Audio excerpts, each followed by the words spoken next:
Hello and welcome to another episode of Legal Update. The topic of discussion is PIL on Pahalgaon terror attack. Why in news? Recently, in the Patish Kumar Sahu and others versus Union of India and others case, the Supreme Court declined to entertain a public interest litigation requesting the formation of a judicial commission to investigate the Pahalgaon terror attack, which resulted in the deaths of 27 individuals, primarily tourists.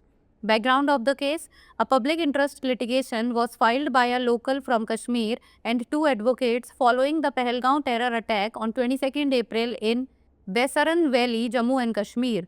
The PIL requested the implementation of minimum security standards for tourist sites in conflict-prone areas like Jammu and Kashmir. The petitioners called for the development of an action plan involving the Center, Jammu and Kashmir Administration, CRPF and NIA to ensure the safety of tourists in the region.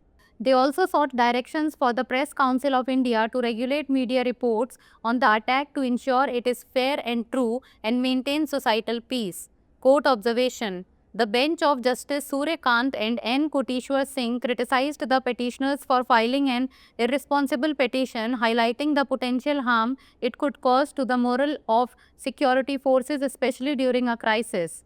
Justice Suryakant emphasized that retired judges are not experts in investigations and questioned the need for a judicial commission, stressing that the court's role is to resolve disputes, not conduct investigations. The court urged the petitioners to be more responsible, reminding them of the collective effort of citizens in combating terrorism, and rejected any actions that could demoralize the forces in such critical times. Public interest litigation. The term public interest litigation originates from American jurisprudence aiming to offer legal representation to marginalized groups such as the economically disadvantaged, racial minorities, unorganized consumers, and individuals concerned about environmental issues. The seeds of the concept of public interest litigation were initially sown in India by Justice Krishna Iyer in 1976 in Mumbai Kamagar Sabha versus Abdul Bhai, 1976. The first reported case of PIL was Husainara Khatun versus State of Bihar, 1979, that focused on the inhuman conditions of prisons and under-trial prisoners that led to the release of more than 40,000 under-trial prisoners. A new era of the PIL movement was heralded by Justice P. N. Bhagwati in the case of S. P. Gupta versus Union of India, 1981. Now it's time for the practice question. Which case is considered the first reported case of PIL in India? S.P. Gupta versus Union of India, Husainara Khatun versus State of Bihar, Mumbai Kamagar Sabha versus Abdul Bhai, or Vishakha versus State of Rajasthan? Send the answer of this question in the comments below. That's all for today. Thank you so much for watching. Pahalgam आतंकी हमले पर जनहित याचिका चर्चा में क्यों? हाल ही में फतेह कुमार साहू एवं अन्य बनाम भारत संघ एवं अन्य मामले में सर्वोच्च न्यायालय ने पहलगांव आतंकवादी हमले की जांच के लिए न्यायिक आयोग के गठन का अनुरोध करने वाली जनहित याचिका पर विचार करने से इनकार कर दिया, जिसके परिणामस्वरूप 27 व्यक्तियों, मुख्य रूप से पर्यटकों की मौत हो गई थी। मामले की पृष्ठभूमि: जम्मू कश्मीर के बैसरन घाटी में 22 अप्रैल को पहलगांव आतंकवादी हमले के बाद कश्मीर के एक स्थानीय व्यक्ति और 2 वकीलों द्वारा एक जनहित याचिका दायर की गई थी। जनहित याचिका में जम्मू कश्मीर जैसे संघर्षग्रस्त क्षेत्रों में पर्यटन स्थलों के लिए न्यूनतम सुरक्षा मानकों के कार्यान्वयन का अनुरोध किया गया था। याचिकाकर्ताओं ने क्षेत्र में पर्यटकों की सुरक्षा सुनिश्चित करने के लिए केंद्र, जम्मू और कश्मीर प्रशासन, सीआरपीएफ और एनआईए को शामिल करते हुए एक कार्य योजना विकसित करने की मांग की।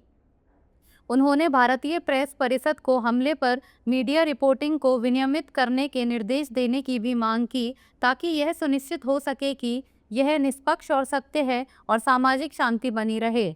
न्यायालय की टिप्पणी: न्यायमूर्ति सूर्यकांत और न्यायमूर्ति एन. कोटेश्वर सिंह की पीठ ने गैर जिम्मेदाराना याचिका दायर करने के लिए याचिकाकर्ताओं की आलोचना की तथा इस बात पर प्रकाश डाला कि इससे सुरक्षा बलों के मनोबल को, विशेषकर संकट के समय, नुकसान पहुंच सकता है। न्यायमूर्ति सूर्यकांत ने इस बात पर जोर दिया कि सेवानिवृत्त न्यायाधीश जांच के विशेषज्ञ नहीं होते हैं तथा उन्होंने न्यायिक आयोग की आवश्यकता पर सवाल उठाया। उन्होंने इस बात पर बल दिया कि न्यायालय की भूमिका विवादों को सुलझाना है, जांच करना नहीं।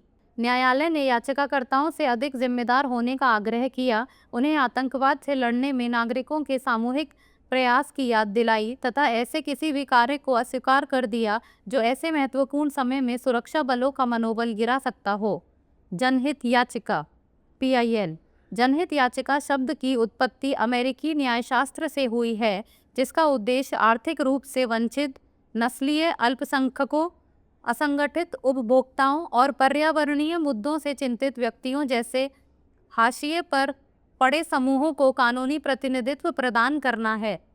भारत में जनहित याचिका की अवधारणा के बीच सर्वप्रथम न्यायमूर्ति कृष्ण अय्यर द्वारा 1976 में मुंबई कामगार सभा बनाम अब्दुल भाई मामले में बोए गए थे। जनहित याचिका का पहला मामला हुसैनारा खातून बनाम बिहार राज्य 1969 था, जिसमें जेलों और विचाराधीन कैदियों की अमानवीय स्थितियों पर ध्यान केंद्रित किया गया था, जिसके कारण 40,000 से अधिक विचाराधीन कैदियों को रिहा किया गया था। जनहित याचिका आंदोलन के एक नए युग की शुरुआत न्यायमूर्ति PN भगवती ने SP गुप्ता बनाम भारत संघ 1981 के मामले में की थी। अब बारी है अभ्यास प्रश्न की। किस मामले को भारत में जनहित याचिका का पहला मामला माना जाता है?